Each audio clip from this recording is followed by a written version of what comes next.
Today's lesson is on public opinion. How do you measure what people are thinking? How do you figure out what the general public thinks? And this is huge when it comes to the elections. There's big money in public opinion and polling. So without further ado, our goals for today. To explain the difference between a straw poll and a scientific poll, to list and explain the advantages and disadvantages to each type of poll, to identify historical examples of inaccurate polling, and to explain the 5 steps necessary for a scientific poll. That's the bulk of the lesson. So first of all, if we want to talk about measuring public opinion, there are a couple different types of polls we could use. The first one is what is known as a straw poll. And the straw polls are not the most accurate polls. They ask a question to a large group of people, and they rely on those people to actually respond. So for example, if a website or social media or maybe even a radio talk show will ask their callers, their viewers or their readers to call in and tell what they think, then that is a straw poll. Even Facebook, when you click like or dislike, that is a straw poll. So basically, if it's up to the people to choose to respond, and really the people self-select, then you get a straw poll. So here's a straw poll that a local 4 News had. Would you support extra local millage to pay for road improvements? 26% of the people said yes, 74% said no, but those people got to self-select. You had to be, of course, motivated enough to go to the website or to call into the radio show or the TV show or to click the button on Facebook. Whatever it is, you got to select whether you were part of the survey or not. And so this makes it a very unreliable type of poll. In order to have a reliable poll, you need what is known as a cross-section or a random sample. Those are 2 vocab words you're going to need to know, cross-section and random sample. And what that means is that every person should have an equal opportunity of getting chosen. In the case of this poll that was online, well, you had to be an online user, and you had to be watching local 4 News in order to even know that the poll existed. So that is not a random cross-section. Every person didn't have an equal opportunity to be selected. Basically, what we need is the quality and not necessarily quantity. So straw poll, you could get a lot of voters. This poll had over 700, but yet not necessarily the most reliable. One of the most unreliable polls in history, and probably one of the most famous polls in history, was Literary Digest. In the 1936 presidential election, FDR, Franklin Delano Roosevelt, was running against a guy named Alfie Landon. And Literary Digest, they went out and they polled over 10 million people. They asked them who they thought was going to win the election, and 57% said that they believed that Alfie Landon would win. Now, obviously, we know that FDR won that election by a landslide, so the question is, how did Literary Digest get it so wrong if they asked over 10 million people? Well, answer is quite simple. It is the people that they asked. So first of all, if you're a Literary Digest reader, chances are you're a little bit more educated already, and so you're more likely to vote Republican. At the same time, Literary Digest was also using automobile registrations and telephone directories in order to decide who to call. Well, back in 1936, if you had a phone or you had a car, chances are you had money, you were pretty wealthy, and you were leaning more towards the Republican side. Many minorities and many lower income families were not included in this survey, and so of course they got it wrong. Another famous example of a poll that got it wrong, Dewey defeats Truman. We know in the 1948 election, Dewey was widely favored to win, and of course Truman, holding the newspaper, proves that, well, he won. There was a poll in the school newspaper in 2012. They asked teachers, who would you vote for? 25% of all teachers in the park responded, and they said that they would vote for President Obama versus Mitt Romney, who is also running in the election. Now, was this an actual outcome of the election? Sure. But was this an accurate way to measure? Did President Obama win the election by about an 85% margin? And the answer to that is no. So how did this survey get it wrong? Well, you're only asking teachers. Teachers generally tend to be more Democratic. Teachers generally tend to vote more for Democrats. And so by not having a cross-section, a random sample, the results of this survey came out not so great. So if we want to have a truly accurate survey, we need to have a scientific poll. And so in order to do so, we'll look at 5 steps on how to get there. So the first question I have for you, how many people do you think we need to survey in order to accurately measure the feelings of every member of the United States as a whole? Just to give you an idea, there are 320-ish million people living in the United States right now. And of course, I want you to explain your answer.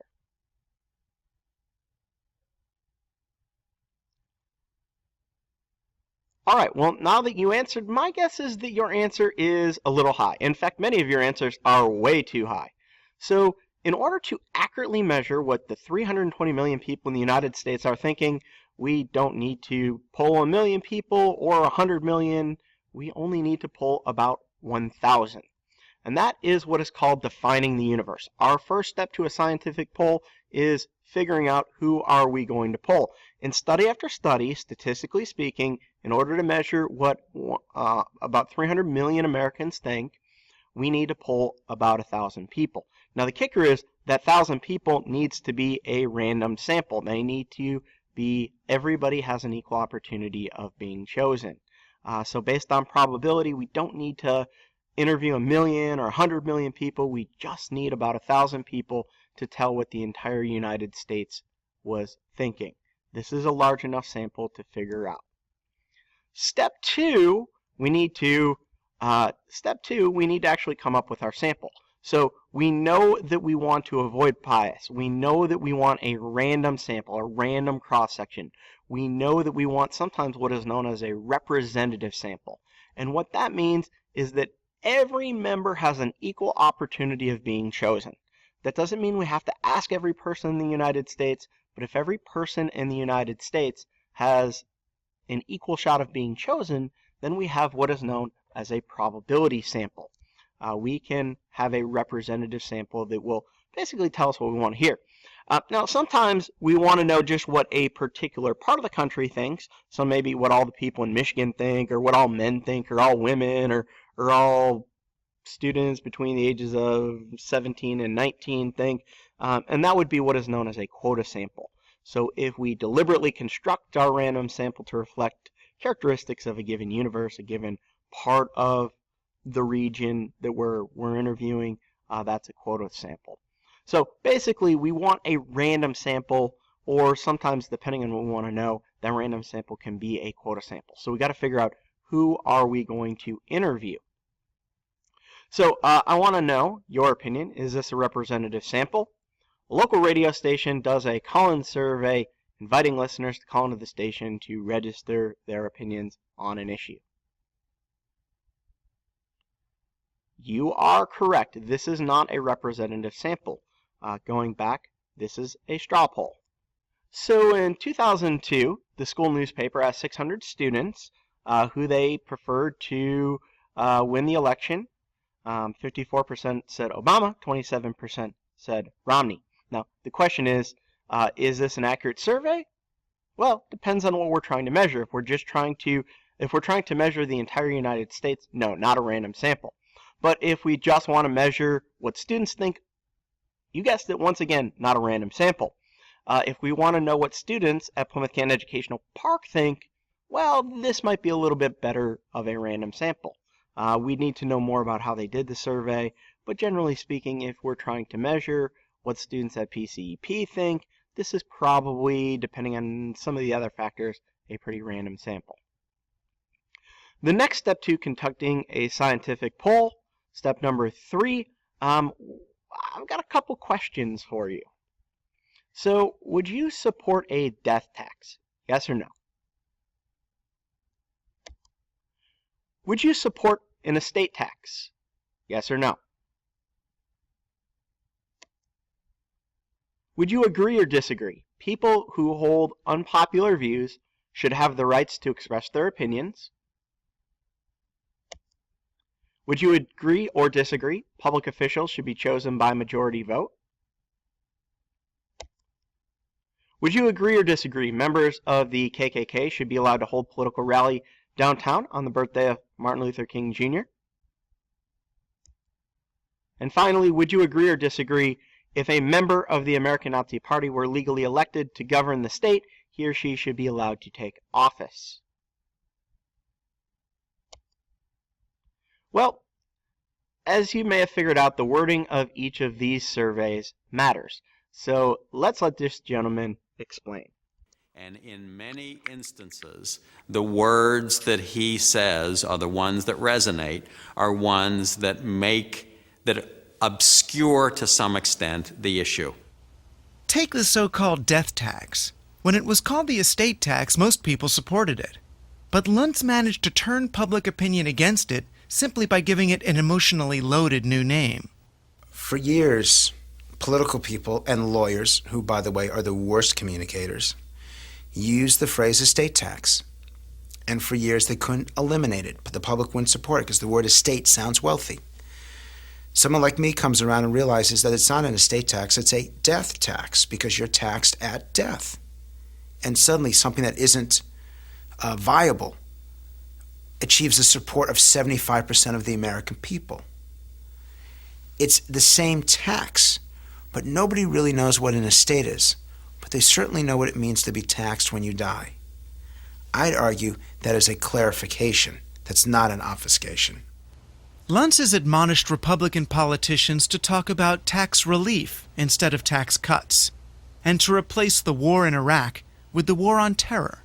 I don't argue with you that words can sometimes be used to confuse, but it's up to the practitioners of this study of language to apply them for good and not for evil. It is just like fire. Fire can heat your house or burn it down. Yes, ladies and gentlemen, a death tax and an estate tax are exactly the same thing. But my guess is most of you said that you supported an estate tax, but not a death tax. Going back to our other examples, people who hold unpopular views should have the right to express their opinions. Most of you said yes. Public officials should be chosen by a majority vote. Most of you said yes. Members of the KKK should be allowed to hold a political rally on Dr. Martin Luther King Jr.'s birthday. Most of you said no. And if a member of the American Nazi Party were legally elected governor of the state, he or she should be allowed to take office. Most of you said no. I'm glad most of you said no on the last two for obvious reasons. But if you really look at question number 1 and question number 3, they're asking the same question. Being a member of the KKK is obviously a very less popular opinion, but in question number 1, the way it was worded, you said people should be allowed to express unpopular opinions. But in question number 3, many of you changed your mind. Same thing, public officials should be chosen by a majority vote. Well, question number 4 says that if people were elected by a majority vote, many of you didn't want them to be able to take office, even though they were chosen by majority vote. Again, it's all in the wording and the interpretation of what it means. So words matter when it comes to a survey, whether it is giving them or interpreting the results. One of my favorite surveys of all time asked, is President Clinton doing a good job? They asked a random sample. I can't remember the exact numbers, but it was something like 75% of people said yes. Then they asked, is Bill Clinton doing a good job?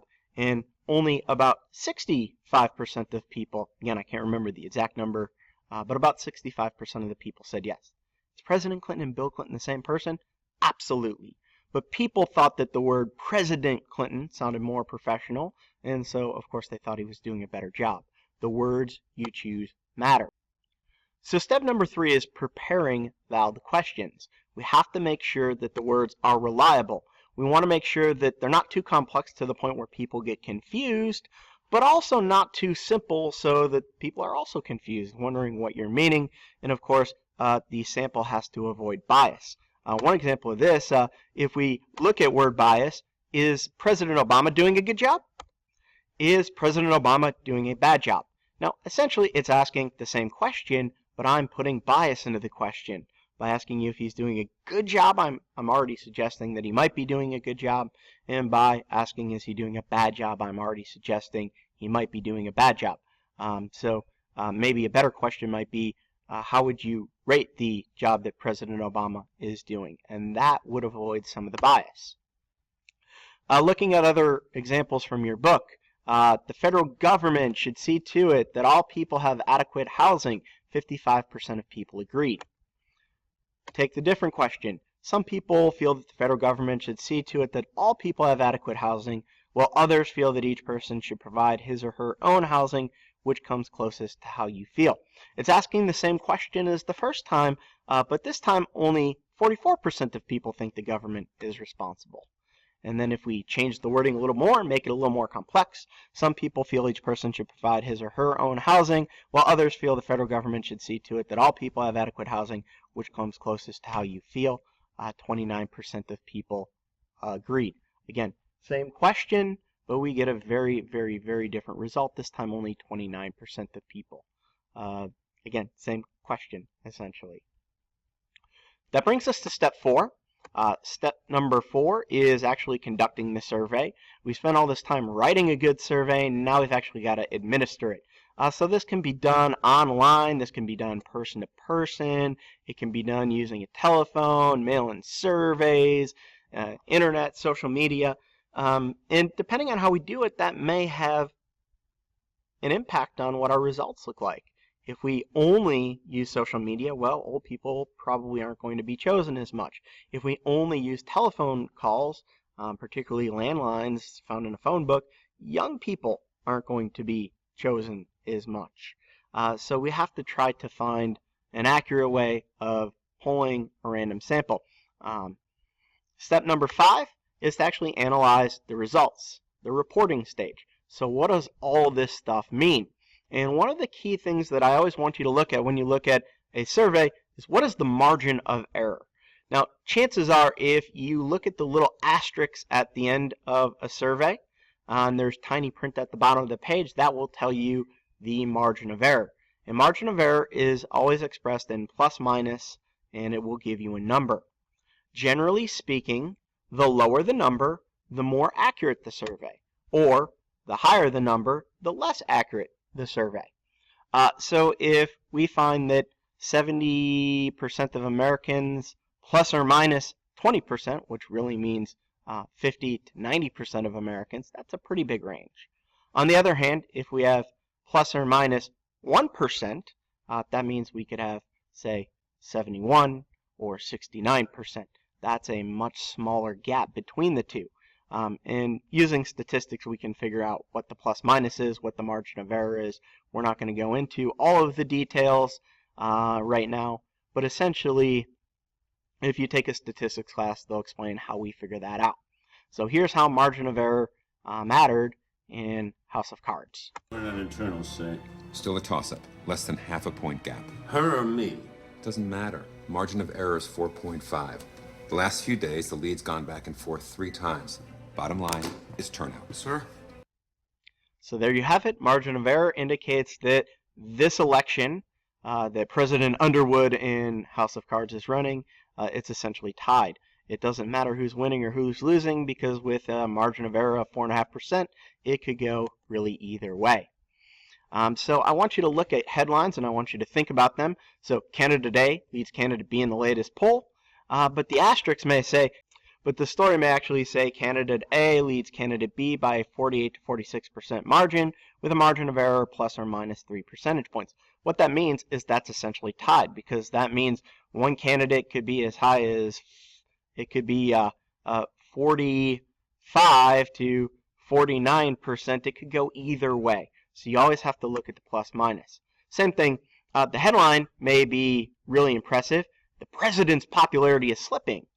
But if we find that the president's approval rating has fallen from 53 to 51% since the last month, but the poll has a margin of error plus or minus 3, that means the president could actually be exactly the same. We don't really know, but because of the margin of error, we can assume that they're the same. But that doesn't make for a very good headline, and so we tend to sensationalize it. Take a look one more time at a video that does a good job of summarizing random samples, and I love the chicken soup example. With your help, we're going to win a historic victory. The 2012 presidential campaign is in full swing, with Republican candidates battling state by state to determine who will face President Barack Obama on Election Day. In the poll numbers we are debuting tonight, there is a new GOP frontrunner in this race. A crucial part of this grueling electoral process is polls, the almost daily snapshots of public opinion that help measure who's up and who's down among the candidates. The aim of an opinion poll is to get a sense about a population and where they stand on some particular set of issues or policies, to measure their attitudes in effect. Vincent Hutchings, an NSF-funded professor of political science at the University of Michigan, Go says Blue. that public opinion polls rely on a concept in statistics known as random sampling. The idea that it is possible to draw a clear picture about the feelings of a large group of people by examining how a small, randomly assembled slice of that group feels. The process involves interviewing a very small subset of that population and doing so in a scientific manner so that you will have a better, accurate sense, but more efficient sense of what the entire population understands. An opinion poll might focus on a particular state, such as Florida, or the entire U.S. population of more than 300 million people. Pollsters use computer programs to generate a random list of a few hundred or a few thousand telephone numbers from the larger group, and then they call each number to survey people for their opinions. Hutchings says making a random sample is a lot like cooking soup. You don't need to eat the whole pot to know if it tastes good, you just need a spoonful. The cook merely needs to get a spoon out, taste it. That spoon represents a sample, as it were, of the actual contents of the pot. Samples in general give better poll results when they include more characteristics of the whole population and in the same proportions as the population. Back to the soup analogy, if you're cooking chicken soup, you want your sample to include the ingredients such as chicken, noodles, and broth in the same proportions as the overall soup. We want to make sure that the sample has the population characteristics that are demonstrated in the larger population to which we want to make an inference. When reading a poll, it's important to also study the fine print, usually at the bottom. You'll find information there about how the poll was conducted and what the size of the random sample was. You will also find the margin of error, a number with a plus or minus sign in front of it. This number tells you the range of accuracy of the poll. In this case, 3 to 5 percentage points. Typically, the smaller the margin of error, the more accurate the poll is. What that means is that the number that's reported in that survey, we have a sense that given the size of the sample and given the level of uncertainty associated with that size, the number could be 3 to 5 percentage points higher or lower, but we know it's in that range. Even though the polls rely on just a slice of the population to gauge public opinion, they are far more accurate than you might think. Which is one reason why they play such a special role in politics. Public opinion polls provide us with a way, absent an actual election, to discern where the public stands on various issues. As Election Day 2012 draws closer, the science of public opinion polls will help give a clear snapshot of who might be our next president.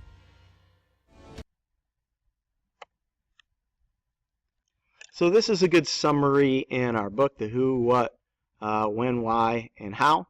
And so it explains basically how a poll works.